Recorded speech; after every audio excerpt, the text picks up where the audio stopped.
My mom chose her thieving husband over me. Now she wants me back to save her marriage, but I'm 2,000 miles away with dad. Let me start by introducing myself before I get into everything that went down. I'm 17 now. I actually just turned 17 a couple of months ago.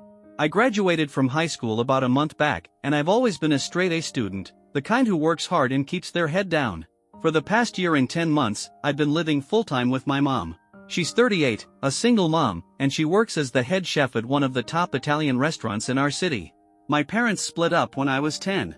At first, they co-parented pretty evenly, and I'd spend alternate weeks with each of them. But that changed after my dad got diagnosed with brain cancer. My dad used to run our family's trucking business, something his parents had started years ago. But once he got sick, he handed the reins over to his brother. That's when I had to stop splitting time between homes and moved in with my mom permanently. I still visited my dad regularly, but I missed living with him. The truth is, I've always felt closer to him than to my mom. My mom's always been kind of high-strung, and because of that, we've never really gotten along smoothly. Back when my parents were still married, she'd constantly argue with my dad. And after they divorced, I guess I became her new target. We've had some good moments, sure, but mostly it's been tension and bickering. Still, after my dad got sick, I didn't really have a choice. I had to live with her. So I tried to accept it and just deal with things the best I could. Lately though, things between my mom and me have gotten even worse. Most of that has to do with her new husband and the way he treats me. She got remarried 8 months ago to this guy named Mark. He's 32. They'd been seeing each other for about a year, but I didn't even know they were together until he proposed. She kept the entire relationship hidden from me. I think she kept it a secret partly because of the age difference and partly because it all happened around the time my dad got his diagnosis. Whatever the reason, she didn't tell me until the engagement, and by then, it was too late to say anything about it. I just had to roll with it. Right from the start, I didn't trust Mark. Something about him just didn't sit right with me. He acted overly sweet in this way that felt completely fake, like he was playing a part or putting on a show. Even when he was being nice to me, it felt forced, like there was something phony behind the smile. You know what I mean? The vibes were just off. Of course, I couldn't tell my mom that. If I did, she'd accuse me of trying to sabotage her relationship or say I was just being difficult. So I kept my thoughts to myself. I tolerated Mark, but I never let him get close to me. And not too long after they tied the knot, I realized my gut feeling about him was spot on. He moved in right after the wedding. Mark works as a high school football coach, so he'd usually get home way earlier than my mom. That meant we were often alone in the house together for a few hours before she came back. But strangely, he never really talked to me when we were alone. He'd just keep to himself. Then the moment my mom walked through the door, he'd suddenly become super friendly and pretend like we were best pals. It was obvious to me, and would be to anyone paying attention, that it was all an act. Anyway, one day I headed to the kitchen to grab a bite, and I heard this creaking noise coming from my mom's bedroom. Now, I knew she had a hidden locker under her bed, something only she and I were aware of.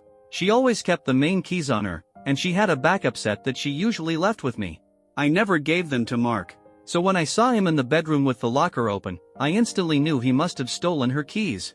That locker held all kinds of valuable stuff, her wedding jewelry from when she married my dad, other expensive pieces, and several bundles of emergency cash. My mom doesn't trust bank lockers. She prefers to keep those things nearby, thinking it's safer that way. I stood there frozen, watching as Mark pulled out an entire bundle of cash and slipped it into his pocket.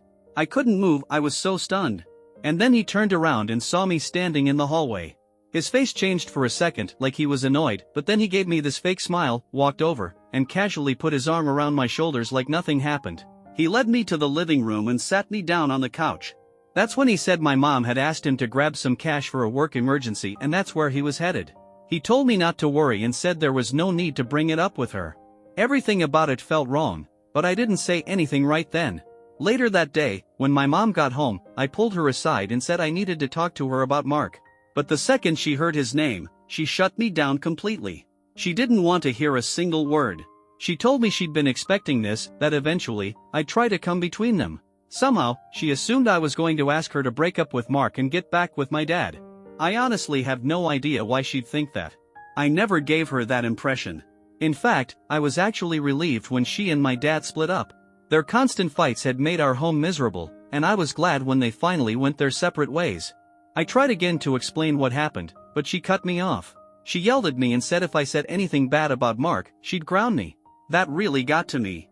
I was trying to help her, to tell her something important, and she just treated me like I was the problem. So at that point, I gave up. I figured if she wanted to be blind to who Mark really was, that was her problem. If she was going to be that taken in by his charm, then let her find out the hard way. After that, I didn't bring it up again. I just waited for her to see it for herself, but she never did.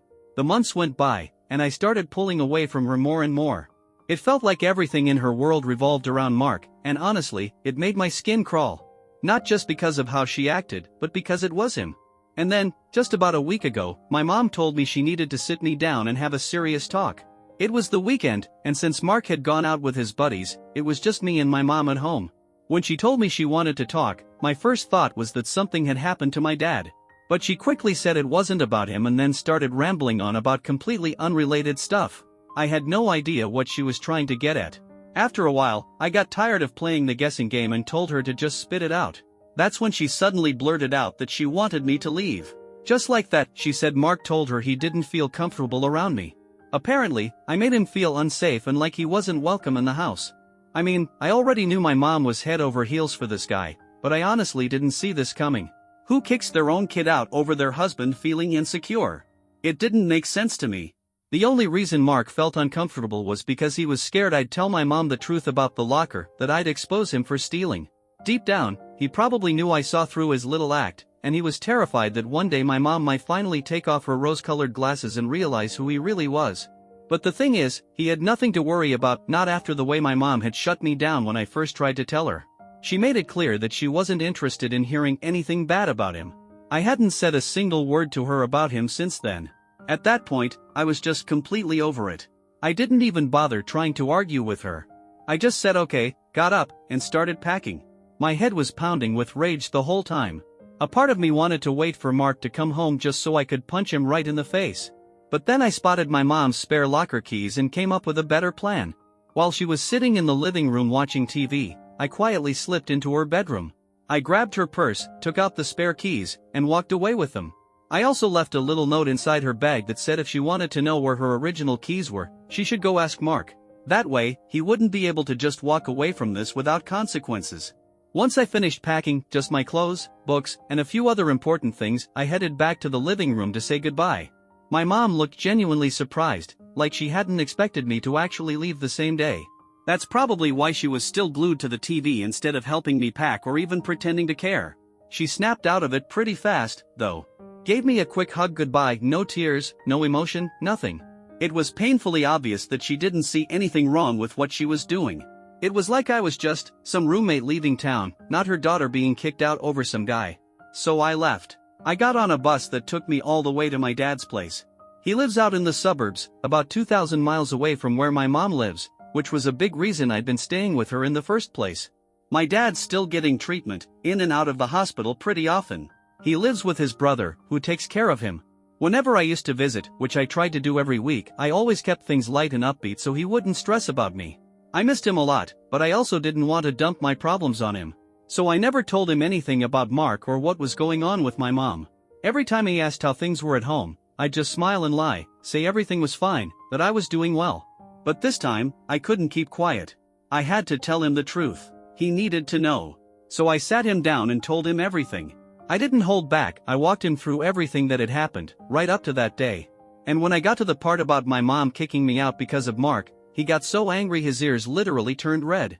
I'd never seen that happen before, and for a second, I was genuinely worried he might snap or make himself sick. He managed to keep it together, though. To calm him down, I told him about how I took the spare keys and left that note in my mom's purse. That part actually seemed to give him some peace. He told me I was smart to do that, and I could tell he was proud of me for standing up for myself. Both my dad and my uncle reassured me right away. They said I didn't need to worry about a thing. The only reason they'd ever agreed to let me live with my mom full-time in the first place was because they thought it would be easier on me. But clearly, that wasn't the case anymore. They told me I was welcome there for as long as I needed, and honestly, being there with them felt like a huge weight had been lifted off my shoulders. I felt safer and way more at ease. The first day, we didn't hear anything from my mom. Total silence. But the next day, she sent me a video message and it was Mark. He was sobbing, literally crying his eyes out, and apologizing for everything that had happened. He begged me to come back, said he knew he messed up by stealing from the woman who had given her all to the relationship. Right after that, my mom texted me saying the video was proof that Mark felt remorseful and that he was truly sorry for what he did. She said she'd confronted him after noticing the missing keys and reading my note, and he had no choice but to confess. So, yeah, my plan had worked. I won't lie, it felt a little satisfying to see him cry like that. But then she sent me another message, and that's when the satisfaction turned into straight-up frustration. She said she'd only forgive him if I agreed to come back. Like, what? That's when I realized just how twisted this whole thing was. She was basically trying to use me as some kind of bargaining chip. She actually thought I might come back to a place where I was either treated like I didn't exist or like I was just a burden. Neither of those was a life I wanted. And honestly, the fact that she even thought it was my decision to make was infuriating. It shouldn't have been on me at all. If Mark was in the wrong, and he absolutely was, then she should have been the one ending things. She should have apologized for how she treated me. But no. Instead, she acted like this was all part of some sick game, like I was just another piece in whatever story she was spinning. Mark might have been the one who did something awful, but my mom? She was worse. He wasn't family. She was. And she still chose him over me. That's not something I can just forgive. I really couldn't wrap my head around why my mom thought it was a good idea to leave the future of her marriage up to me. But since she decided to dump that responsibility on my shoulders, I told her flat out I wasn't coming back. If she wanted to fix things, she needed to leave Mark. Her response? She sent me another video. This time, Mark looked calmer, but he still had that pitiful, on the verge of tears look on his face. He said he understood where I was coming from, but that he loved my mom and just wanted one more chance to prove himself. It looked like he was about 2 seconds away from dropping to his knees and begging. For a moment, I did feel a little bad. But even then, I still wasn't convinced. So I told her my decision was final. That's when my mom snapped. She texted me saying I was being too harsh, that I was pushing both of them away even though they were trying to fix things for me. She made it sound like two adults had put their happiness on the line to earn my forgiveness, and I was the one being cold. I didn't know how to respond, so I didn't. I just left her on read. It's been 6 days since then, and every single day she's been messaging me. There's always a new video of her and Mark, apologizing, begging me to come back. She's even said she'll file for divorce just to prove how serious she is. Yesterday, she told me she'd spoken to a lawyer and even sent screenshots of their texts. In the video, Mark looked miserable. He begged me to forgive him, saying he couldn't afford to lose someone like my mother. And honestly, as much as I hate what he did, it's kind of messed up watching him get dragged through this emotional circus just because my mom can't face reality. I started thinking, yeah, he's a thief, but he's also a person. And it's like she's using him as a pawn in her game just because she's the one holding the money. It's dehumanizing. And I can't believe he's just going along with it. Through all of this, I haven't told my dad. I don't want to stress him out. He's already fighting cancer, and if he found out what was happening, he'd definitely step in and it would turn into a full-blown war. I couldn't put that on him. Still, I feel awful. I feel stuck. I didn't ask to be the judge and jury in their marriage, but here I am being forced to carry that weight like it's my job to decide what's right. And no matter what I do, it's gonna look like I broke them up. But that's not the truth. Everyone who's seen this from the outside knows that. And yet, my mom keeps trying to twist it into something it's not. I'm just trying to protect myself, and she's making me out to be the villain. Mark may not be a good person, but he's still a human being. And I can't believe he's allowing her to string him along like this just because she's richer than him. I guess love or dependence makes people do desperate things. Update 1. Hey guys, I read through all your comments on my first post, and honestly, the message came through loud and clear. I needed to talk to my dad. I've always had this tendency to try and handle things by myself, even when it's way too much. And with everything he's going through, it felt wrong to dump my problems on him. But the truth is, he's still my dad. So I finally told him everything. I told him about my mom's manipulation, how she kept pushing me to decide the fate of her marriage, and all the emotional games she and Mark had been playing. My dad wasn't having any of it. He picked up the phone and called her right away. I could hear the fire in his voice. When she tried to tell him it wasn't his business, he cut her off and said he was filing for full custody and that she wasn't going to see me again. She pushed back, of course, but both of us knew she didn't actually care about me. She just didn't want to be embarrassed. Losing custody of her only daughter would look bad, and that's all she was worried about, how she'd be perceived. If she truly loved me, she would have acted like it. But she never really tried to be a good mother. Not once. After the call, my dad sat me down and told me something I'll never forget. He said I was his daughter, his responsibility, and that I should never feel like a burden. That no matter how sick he was, he'd always be there for me. And that meant always. I cried, I won't lie. It hit me hard. For the first time in so long, I felt safe. I felt loved again. It's easy to forget what that feels like when someone like my mom and her husband are making you feel like you're in the way. Update 2: My dad went through with it, he filed for full custody. And guess what? My mom's not even getting visitation rights. I mean, I'm almost 18, so it won't matter for long, but my dad said he wanted it on paper because he doesn't trust her anymore. Not after everything she did. A couple days ago, she texted me again. Called me a selfish, manipulative brat for involving my dad even though I knew he was sick. She said I'd disappointed her and that she was glad she hadn't gone through with divorcing Mark. According to her, I was just trying to come between them, but it didn't work, and now they were stronger than ever. She actually said I didn't deserve to be her daughter. That should have hurt. But honestly, it didn't. Because I finally see her for who she really is. She failed me as a mom, plain and simple. And the reason she's lashing out now is because she knows it too, even if she'll never admit it. My maternal grandparents even tried talking some sense into her. They threatened to cut her off financially if she didn't straighten up, but she didn't care. She's that far gone for Mark. The only silver lining? My dad's allowing my grandparents to stay in my life. They've always been good to me, and they don't deserve to be cut off just because their daughter lost her way. Funny thing is, they're divorced too, but even then, they did their best to raise my mom right.